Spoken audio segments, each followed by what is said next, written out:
Camino de servidumbre de Friedrich Hayek. El camino abandonado, capítulo 1. Hayek hace una perspectiva en primera instancia del resultado de la construcción social o de manera más precisa de la evolución que hemos tenido producto de la interacción intelectual, de las ideas y del dejo de un conflicto, producto de ello y no como algo menor que trae a colación una estructura totalitaria del presente en muchos de los países del viejo continente, y el adoptar ideales como un yo entre naciones que creó una tendencia al evitar lo que acontece en un país tercero respecto del primero. Aún así, concebido como enemigos, todos estos acontecimientos poco o más radicales han transformado el mundo dadas voluntades humanas, concatenando el sendero por el cual se ha dirigido la sociedad no específicamente en términos liberales, netamente exceptuando además a partes del siglo XIX, con el denominado dejar hacer, dejar pasar. Y se ha afincado de esta manera un argumento en percepciones del profesor Tocqueville, al cual nos hemos acercado en la denominación del socialismo como esclavitud. En virtud de ello, describe además cómo la evolución humana, tomando partido desde el Renacimiento y un carácter individualista que tendrá dos perspectivas que se catalizan de isofacto, con el egoísmo, y suele catalizarse como algo poco compartido o no muy bien visto. Parte de esta concepción es analizada desde la libertad del comercio de los individuos que se extienden por los albores, por Europa, generando una evolución de estándares inventivos en el fortín del individualismo que se ve obstaculizado por la generalización de lo justo, apología que reduce los niveles de innovación además de los individuos. Sin embargo, un alcance de las libertades de los niveles de innovación de los individuos que de esta manera, atados y basados al éxito de la política liberal de quienes buscaban privilegios del debilitamiento en esencia de los principios por unas nuevas generaciones en búsqueda de una modelación vanguardista que se desprende de la base liberal que ha conllevado al éxito hasta entonces, dando al traste a un proceso acumulativo que se deja bajo las percepciones individualistas a las cuales se han propendido desde la creación de la sociedad alejada además del occidente, que ha entrado en el siglo XX en el hombre que ya ha alcanzado también niveles de vida tal que era resultado de una esencia libertaria y el acceso al materialismo como un bienestar y un desahogo amalgamado en un deseo de perspectiva de niveles de invención. Y este desarrollo cada vez más alcanzó rápidas descripciones como un sentimiento del poder sobre el futuro, concatenando además que esto afirma una percepción de libertad que se debe construir en una posición de observación respecto de la estructura social y su funcionalidad. De la misma manera, Hayek explica la variabilidad de las ideas en el tiempo y la supremacía en ciertas geografías expandiéndose de tal forma que se superponían categorizándose desde Inglaterra hasta Alemania, en esta última la aparición de la planificación con las ideas de los autores como Marx, Sombart o Mannheim. La gran utopía. En el capítulo 2, Hayek afirma que el socialismo dentro de su generalidad se converge en una visión abanderada de la libertad, pero que en realidad se encuentra en contra de ella, y se establece el colectivismo que direcciona las aristas dictatoriales que además arguyen en su estructura retórica en el concepto de igualdad, como argumento, pero que además distan en la intransigencia de similitudes o de la variabilidad de percepciones en la ejecución condicionada del mismo, que desde la democracia significa, como afirmaba solo Tocqueville, mientras la democracia aspira a la igualdad en la libertad, el socialismo aspira a la igualdad en la coerción y la servidumbre.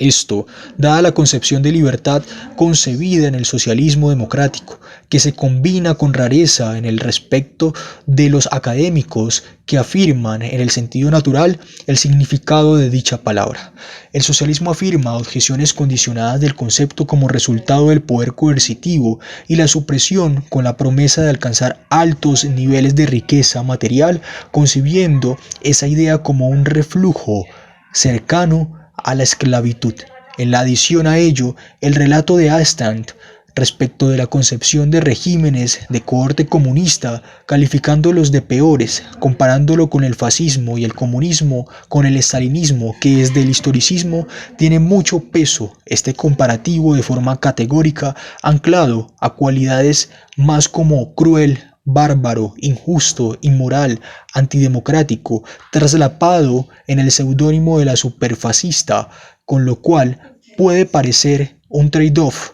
entre la organización colectiva que conlleva de esta manera a una supuesta abundancia, pero que sacrifica libertades en los individuos que se involucran además en el establecimiento social que rompe la burbuja del comunismo como una utopía y se transfiere como un resultado al fascismo. Incluso se referencia a las prerrogativas del Tercer Reich. En estas enajenaciones, producto de la generalidad proporcional a los niveles de libertad en términos de democracia y no de coerción, Hayek también muestra cómo crea un deseo de coludir entre el nazismo, el socialismo y el fascismo por mantener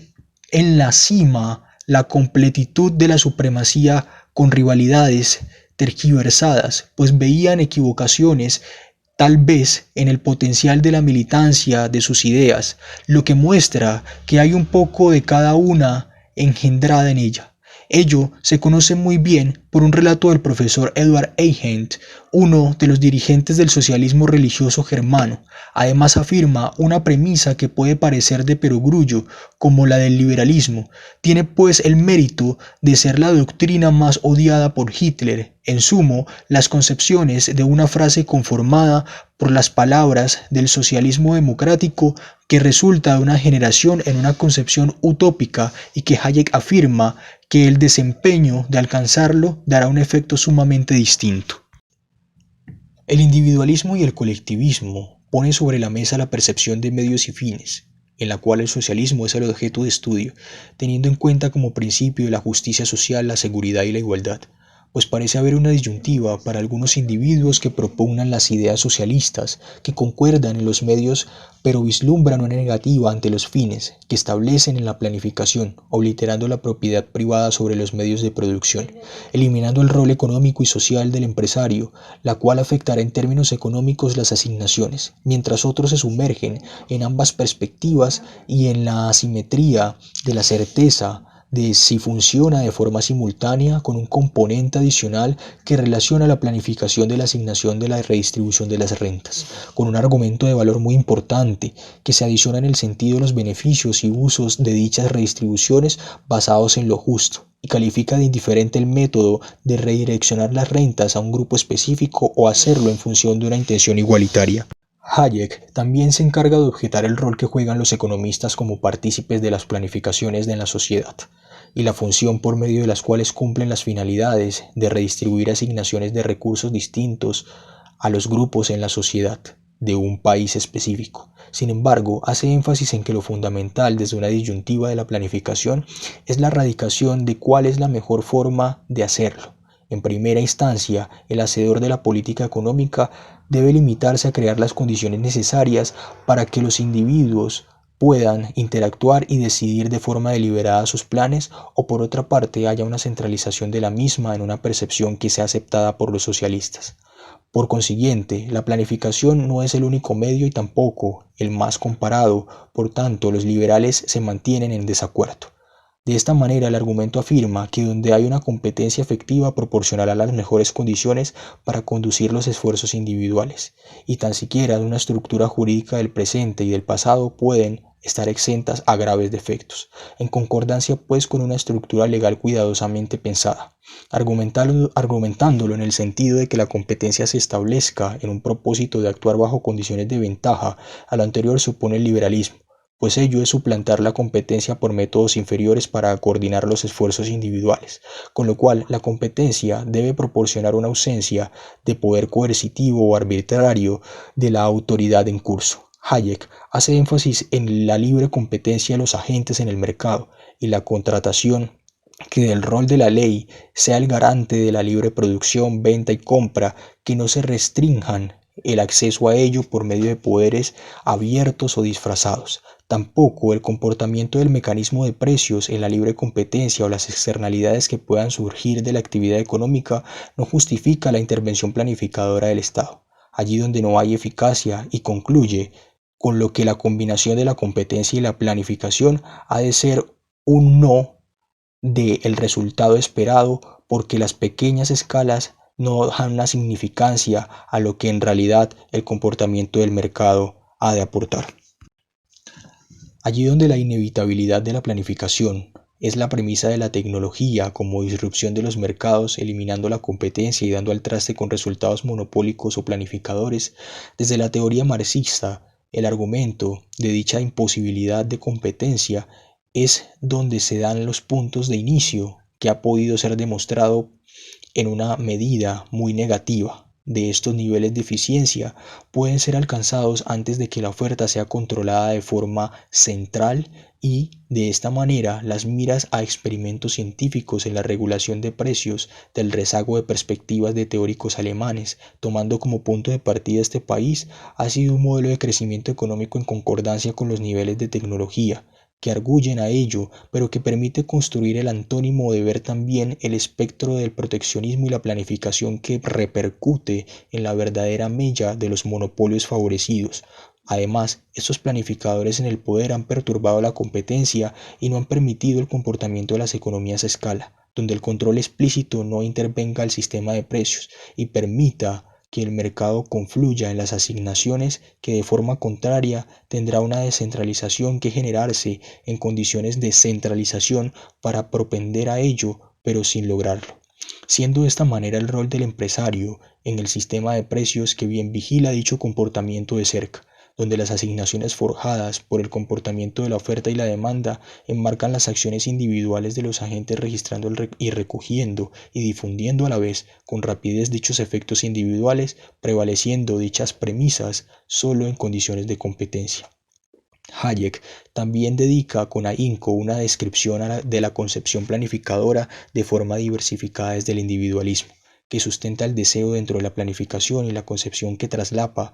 desde el ser y se vuelca una mirada al principio respecto de la obtención cercana de los objetivos individuales, trayendo la estructura de la libertad como una renuncia de la misma a lo material, que el lastre cronológico se evidencia en naciones que han pasado de la planificación arguyendo la infraestructura de las carreteras, como en Alemania. De esta manera es un ejemplo visto desde la competencia y la complacencia a la vez conjunta personalizada, que vuelca el sustento de los técnicos militantes en esta premisa de la organización local de la sociedad y de la sociedad en general como punto de partida al andar de los individuos que comparten el mismo deseo del objetivo que da sentido a la trascendencia al especialista. Entiendas este concepto de especialista como quien dirige el proceso económico dentro del gobierno. Lo que se refleja en la premisa de Hayek es la siguiente, y abro comillas: aunque el resentimiento del especialista frustrado lo que da alas a las demandas de la planificación su más fuerte ímpetu, difícilmente habría un mundo más insoportable y más irracional que aquel en el que se permitieran a los más eminentes especialistas de cada campo proceder sin trabas a la realización de sus ideales. En la percepción de la planificación y la democracia, Hayek también arguye la particularidad entre la diferencia de distintos matices en el totalitarismo, su discrepancia estricta de alguno de los caracteres, pero no de igual forma se afinca una lejanía con la percepción liberal y el individualismo, negando de forma estricta la organización de la sociedad y en última instancia la forma autónoma en la cual se lleva a cabo. Ser ellos, además, quienes pueden tomar partido sobre el compendio de valores y códigos éticos para organizarse con pertinencia dentro de las actividades de los individuos con base en un plan, y así ser acertados en unas decisiones respecto de esa amplia gama de constituciones individuales a satisfacer, que en ese mismo sentido, ímpetu, además de perogrullar sobre esta concepción colectivista, se toma sobre sí misma una escala basada en un concepto que ha de ser definido con amplitud y que además tiene un ánimo de generalidad, que no es suficiente verlo de forma lineal, sobre todo si se está afirmando sobre el bienestar y la felicidad de los individuos. Hayek abre una premisa partiendo de la base de la limitación del hecho indiscutible de que las limitantes de nuestras facultades imaginativas solo permite incluir en nuestra escala de valores un sector de necesidades de la sociedad entera, y que hablando estrictamente, como solo en las mentes individuales, pueden existir escalas de valores, no hay sino escalas parciales, escalas que son inevitablemente diferentes y a menudo contradictorias entre sí. Arguye además que la variabilidad perceptiva del Estado respecto de los individuos y la insatisfacción intrínseca respecto de sus escalas de valores en concordancia con lo que el Estado debería ser, extendiendo de forma infinitesimal las consideraciones de esta organización social que representa el Estado y que para Hayek no deja de ser individual, con lo cual la perspectiva de democracia se enmarca en la búsqueda de la materialización de los fines que propende a las disparidades, a ello la coerción sobre el Estado en instancias donde no tiene control modificado y el comportamiento social del poder adquirido por este establecimiento figurado en un punto de reversibilidad de la planificación mayoritaria, en un dispar de la representación en correlación de los fines, con lo que el argot del legislativo es ineficiente en su representación en términos de completitud de sus objetivos, que emana la incapacidad de producir planes que terminen demandando mayor poder para los gobiernos o un individuo en particular, a lo que la minoría dispondría del control económico, político y social. Se vuelca un argumento de libertades de la democracia en una restricción. Por último, Hayek identifica que este mecanismo de participación permite en su entera tendencia en un modelo capitalista donde se garantiza la libre disposición de la propiedad privada. Desde otra perspectiva, las instancias de develar lo fundamental del establecimiento de las libertades bajo un espectro del Estado de Derecho, en concordancia con los individuos, en comparación con la transversalización de las decisiones en una alienación planificada, tomando partido sobre asignaciones en la sociedad,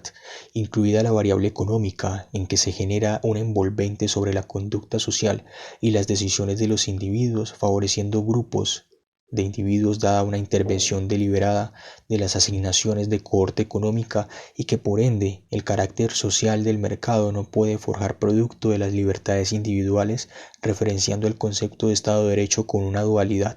donde el carácter económico se limita a establecer reglas generales de situaciones y conceder una libertad a los individuos que concierne al tiempo y lugar, donde cada individuo conoce la completitud de sus circunstancias y las adaptaciones a ellas, y de la concepción moral del Estado en los términos de normas generales o leyes genuinas, a diferencia de las órdenes específicas. De esta forma, al operar las circunstancias que no pueden preverse con detalle en la propensión a la imparcialidad respecto al legislador, con lo cual esa imparcialidad responde a no tener una respuesta de ciertas cuestiones a las cuales los individuos deciden de forma coloquial, tirando una moneda al aire. Así, en el ocaso del Estado de Derecho, se pone en el detrimento con la planificación pues de la deliberación discriminada entre individuos, permitiendo hacer a un hombre lo que otro se le prohíbe. Desde esta perspectiva progresista se establece una relación de estatus hacia el contrato. Citando a Hayek, el Estado de Derecho en el sentido de la primacía de la ley formal es la ausencia de privilegios legales para unas personas designadas autoritariamente, lo que salvaguarda aquella igualdad ante la ley, que es lo opuesto al gobierno arbitrario. En ese mismo sentido, Hayek también afirma que no puede negarse que el Estado de Derecho produce desigualdades económicas. Todo lo que puede alegarse en su favor es que esta desigualdad no pretenda afectar de una manera determinada a individuos en particular. En este mismo establecimiento de lo anterior, el concepto de propiedad privada bajo una percepción de privilegio ha de ser analizada, pues si todos los individuos bajo las mismas leyes pueden algunos adquirirla, ha de denominarse privilegio, ello es privar el significado de la palabra en cuestión. Por tanto, la importancia del argumento en que el Estado de Derecho no puede mantenerse en una sociedad planificada, sus actos no deben ser considerados estrictamente ilegales o anómicos. Significa ya que los poderes del Estado no estarán regidos por reglas preestablecidas, facultando la dirección de la actividad económica central, legalizando lo que aún sigue siendo una acción arbitraria. El Estado de Derecho, pues, implica un límite de alcance de la legislación. Restringe de esta manera aquella especie de normas generales que se conoce por la ley de manera formal y excluye la legislación directa, dirigida a las personas en particular a facultar a alguien en el uso del poder coercitivo del Estado con miras a esa discriminación. Trayendo a colación otra cita de Hayek, la mayoría de los planificadores que han considerado en serio los aspectos prácticos de su tarea apenas dudan que una economía dirigida tiene que marchar por líneas más o menos dictatoriales. Siguiendo con el argumento,